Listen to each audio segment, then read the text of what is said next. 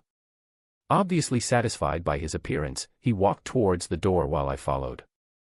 Sylvie hopping on top of my head and her small claws dug into my scalp to keep grip, worrying me ever so slightly that I might bald prematurely. "Took you boys long enough to get ready. Who are you guys trying to impress?" My mother wagged her finger at us while Tabitha, who was in an apron matching my mother's, started giggling. "Good morning, boys. Hurry up and eat. Lilia is going to be up on stage for the orientation since she's part of the student council. She's probably nervous by now, so make sure you cheer her on." Tabitha sat down across from us next to Mother and Ellie. "I see the both of you are wearing the necklaces I gave you," I noted while my mouth was still full of oatmeal and fruit. "Yup, why wouldn't I when it's such a beautiful piece of jewelry? I wish your father had half the amount of sense that you do," my mother sighed, fiddling with the Phoenix WYRM ornament. "All my friends are jealous because of how pretty it is. Be sure to get me things like these more, okay brother?" Ellie leaned forward on her chair as she talked excitedly. "Sure," I dismissed, trying to calculate exactly how much something like the pendant would actually cost. Aunt Alice. Do you mind healing my face before we go to school? I don't want my debut at school to go wrong because of these cat scratches. Elijah turned his gaze to Sylvie, who stuck her tongue out in reply. Still fighting with Sylvie, my mother grinned. Come here and let me take a look at that. She placed a hand in front of Elijah's face and whispered a faint chant until a glow started emanating from her fingertips. A few moments later, the small scratches on his face disappeared as Elijah let out a content sigh. Thanks, Aunt Alice. Elijah leaned back in his chair and continued eating breakfast. My father came in, quite evident he had been training from the beads of sweat rolling down his face. Sorry I'm late for breakfast. I was in the middle of a small breakthrough. He eagerly sat down and looked at Elijah and me. Wow, my two boys are already going to school. I can't believe it. Looks like we raised Arthur well, right honey? My father smiled broadly. What do you mean, we? I was the one that raised him, my mother scoffed, giving him a sly grin. I guess the only times I raised my children were when they got into trouble then. My father raised a brow. As long as you know, my mother stated matter-of-factly, causing the whole table to chuckle. The only ones missing were Vincent and Lilia. Lilia had to go to school a few days earlier since she had to do some work for the student council, but Vincent had been more and more busy these days as he was part of the management committee for the ship, Dicatheus, setting sail today. I was pretty surprised when you said that you wanted to attend Xyrus as a scholar mage though, Art, my father brought up while scarfing down his eggs. Yeah, both are good choices, but, in the end, battle mages are the ones that get all the glory, Tabitha sighed. Lilia was a battle mage as well despite disagreements from both Tabitha and Vincent. The two of them wanted Lilia to become a scholar mage since it would be a lot less dangerous in the future, but Lilia was persistent on making a name for herself. I'll still take some general classes on mana battling whenever I can to loosen my muscles, but there's not much for me to learn if it's just fighting tactics, I chuckled. Not much to learn.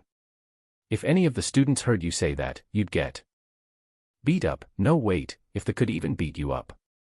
Elijah just laughed to himself at the thought of the massacre the school would have if anyone picked a fight with me. Please control yourself to a degree, Arthur. There are members of very influential families attending that school. You wouldn't want to create trouble for Tabitha's family, my mother chided, her face filled with worry. Don't worry.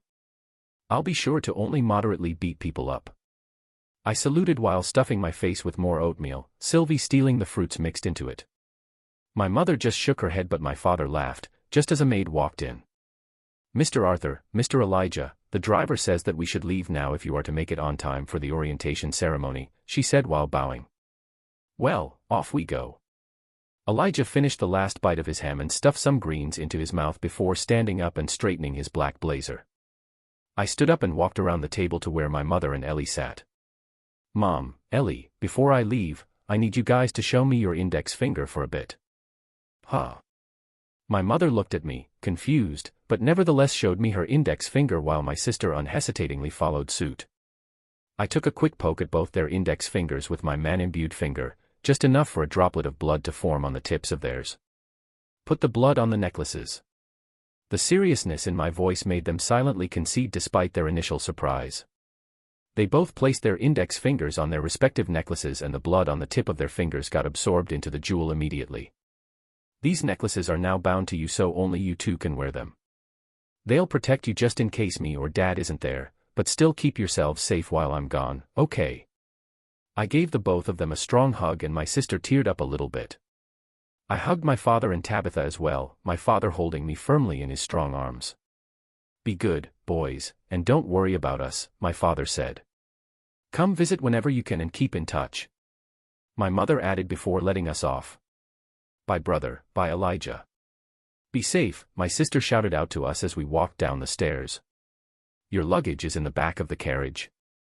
The driver bowed and opens the door for the both of us. Destination, Xyrus Academy. Elijah pointed his finger to the sky as if making a declaration before getting inside the carriage. I couldn't help but smile, looking back at my old home, as I stepped inside the carriage that would bring me to my new one.